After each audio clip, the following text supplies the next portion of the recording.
السلام علیکم ورحمۃ اللہ وبرکاتہ۔ الحمد للہ رب العالمین والعاقبۃ للمتقین والصلاة والسلام علی سید الانبیاء والمرسلین وعلی آلہ وصحبہ اجمعین، اما بعد فاعوذ باللہ من الشیطان الرجیم، بسم اللہ الرحمن الرحیم۔ قد افلح المؤمنون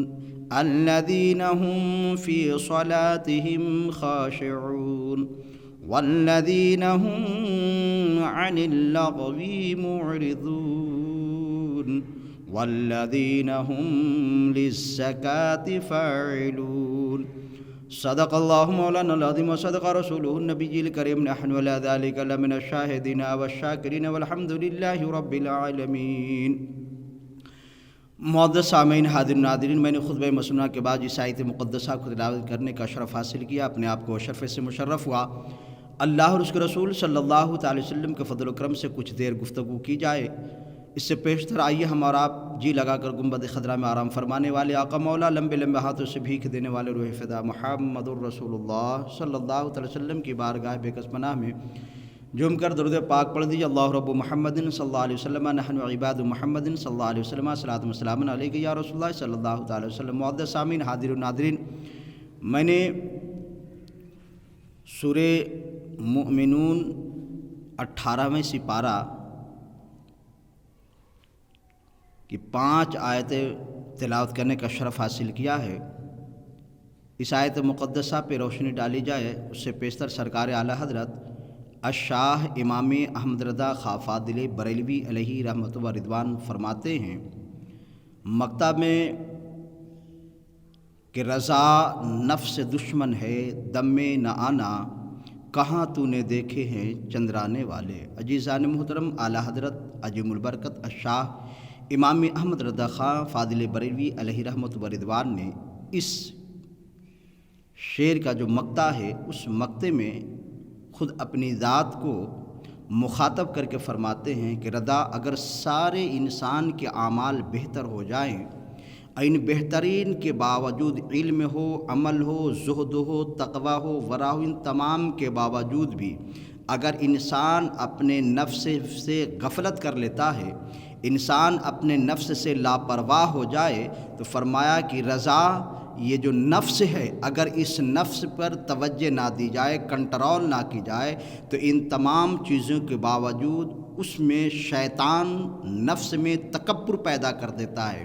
وہ علم پہ ڈال دیتا ہے، زہد پہ وہ تکبر ڈالتا ہے، یعنی کسی بھی چیز پہ تکبر جب پیدا کر دیتا ہے تو انسان کے سارے اعمال رہ کر کے بھی تکبر کے بنیاد پہ اعمال برباد ہو جاتے ہیں۔ تو رضا کے ماننے والوں کو رضا نے یہ خبر دے دی کہ ہر مجھے ماننے والوں ہمیشہ جو بھی عمل کرنا،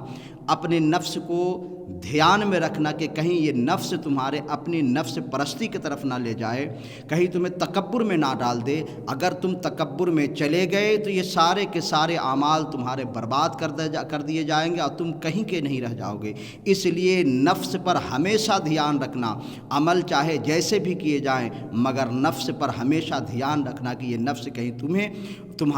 ورگلا نہ دے اور تمہیں نفس دھوکے میں نہ ڈال دے اور تکبر میں نہ ڈال دے، جس کے بنیاد پر اعلیٰ حضرت فرماتے ہیں رضا نفس دشمن ہے، دم میں نہ آنا، کہاں تو نے دیکھے ہیں چندرانے والے۔ فرمایا کہ ساری چیزیں ہوں لیکن اگر تمہیں اطراحت آ جائے، تمہیں اگر تکبر آ جائے تو بتاؤ اس لیے زمین پر ایک فرد کا نام بتاؤ کہ جس نے تکبر کیا ہو، اترانے والا ہو، اترا کر زمین پر چلنے والا ہو، وہ کبھی قائم نہیں رہا، وہ دنیا میں بھی ذلیل ہو گیا، آخرت میں بھی ذلیل ہو گیا۔ یہ اعلیٰ حضرت کا پیغام ہے۔ رب کائنات نے جو فرمایا قد افلح المؤمنون، فرمایا کامیاب ہو گئے وہ لوگ، منزل مقصود پا لیے، وہ اپنا پیدا ہونے کا حق ادا وہ کر لیے۔ کون؟ فرمایا قد افلح المؤمنون، کامیاب وہ لوگ ہوئے جو مومن بن گئے۔ گویا کی ضمانت کامیابی انسان کو دنیا میں نہیں، انسان اگر کوئی یہ سمجھتا ہو کہ ہم اگر دنیا کی دولت مل جائے، تو اب ہم کامیاب ہیں۔ کوئی یہ سمجھتا کہ اپنی جو چاہت تھی اس چاہت کو میمور پوری ہو جائے تو میں کامیاب ہوں۔ ہر انسان اپنے نفس سے سوچ سکتا ہے، اپنی خواہشات سے سوچ سکتا ہے، اپنے من کے مطابق اپنی منزلیں بنا لیتا ہے، اپنی سوچ کے مطابق اپنی کامیابی کی ضمانت رکھتا ہے۔ لیکن مسلمانوں قسم خدا کی کبھی سوچو کہ اللہ و رسول نے جس چیز کی ضمانت دی ہے وہ کامیابی کی جو ضمانت ہے کون سے لوگ ہیں؟ رب کائنات نے فرمایا قد افلح المومنون، فرمایا وہ لوگ کامیاب ہو گئے جو مومن بن گئے۔ گویا کہ اصل کامیابی مومنوں کی ہے۔ اگر ساری چیزیں تمہارے پاس ہو، اگر تم مومن نہ ہو تو تمام چیز رہ کر کے بھی تم کامیاب نہیں ہو۔ فرمایا کہ مومن ہی اصل میں کامیاب لوگ ہوتے ہیں، اور فرمایا کہ جب کوئی مومن ہوتا ہے تو فرمایا کہ مومن کی علامت یہی ہے، مومن کی شان و پہچان یہی ہے، الذین هم فی صلاتہم خاشعون۔ فرمایا کہ اس کی خاصیت یہ ہو جاتی ہے کہ وہ انسان جو مومن ہوتا ہے وہ نمازی بھی ہوتا ہے، اور نماز کی خاصیت یہ ہوتی ہے کہ جب نماز مصلی پہ کھڑا ہوتا ہے، جب نماز پڑھنے کے لیے کھڑا ہوتا ہے تو اس کے جسم کانپ جاتے ہیں، رونگتے کھڑے ہو جاتے ہیں، اور اس طرح اس طرح گڑاتے ہیں جیسے یوں کہہ لیا جائے کہ جس طرح انسان اگر آگ پر یا چولہے پر مان لے، اگر پانی کو رکھ دیتا ہے دیگچی میں، پانی کو چولہے پر رکھتا ہے، اور جب آنچ دھکا دیے جاتے ہیں اور اس آگ سے جب پانی ابال مارتا ہے تو جس طرح پانی میں ابال آتا ہے، فرمایا کہ مومن جب مصلی پہ کھڑا ہو جاتا ہے تو اس کے اندر سے ابال کی طرح آواز آتی ہے، اور آواز جو آتی ہے یہ اصل مومن کی پہچان اور علامت یہی ہے کہ جو لوگ مومن ہو جاتے ہیں وہ نمازوں میں گڑ گڑانے والے ہوتے ہیں، نمازوں میں رونے والے ہوتے ہیں۔ کیوں نہیں ہو؟ اس لیے کہ ایک مومن بندہ رب کائنات احکم الحاکمین کی بارگاہ میں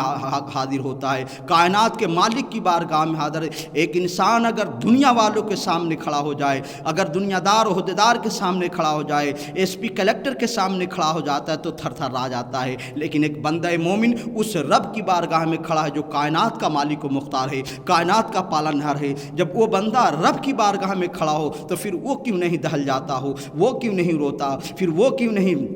خوف کھاتا ہے؟ تو فرمایا کہ مومن کی خاصیت یہی ہے کہ وہ نمازوں میں گڑ گڑانے والے ہوتے ہیں، نمازوں میں رونے والے ہوتے ہیں۔ جب یہ خاصیت آ جاتی ہے تو فرمایا کہ جس کے اندر یہ خاصیت آ جائے کہ نمازوں میں رونے گڑ گڑانے والے بن جاتے ہیں تو فرمایا کہ وہ نماز کے اثر ایسے ہوتے ہیں، نماز کے اثرات اس کے روح اور جسم پر ایسے پڑ جاتے ہیں کہ اتنا دل منور ہو جاتا ہے، اتنا روشن ہو جاتا ہے، اتنا اجالا ہو جاتا ہے کہ وہ انسان والذین هم عن اللغو معرضون، فرمایا کہ وہ کسی بہودہ بات کی التفات نہیں کرتے۔ وہ انسان جب گڑ گڑانے والا ہوتا ہے، رب نے فرمایا کہ اس کی خاصیت یہ بن جاتی ہے کہ وہ کسی بہودہ بات کی طرف نظر نہیں کرتا، اپنی زبان سے بہودہ بات نہیں نکالتا، اپنی زبان سے بہودہ بات بولنا پسند نہیں کرتا، حتیٰ کہ بولنا تو درکنار ہے کہ کسی بہودہ بات کرنے والوں کے قریب بھی جانا پسند نہیں کرتا، کسی بہودہ بات کرنے والے کے قریب بھی جانا پسند نہیں کرتا۔ لوگوں یہی تو وجہ ہے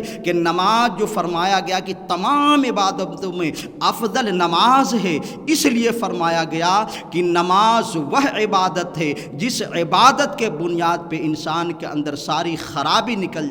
جاتی ہے اور اچھائی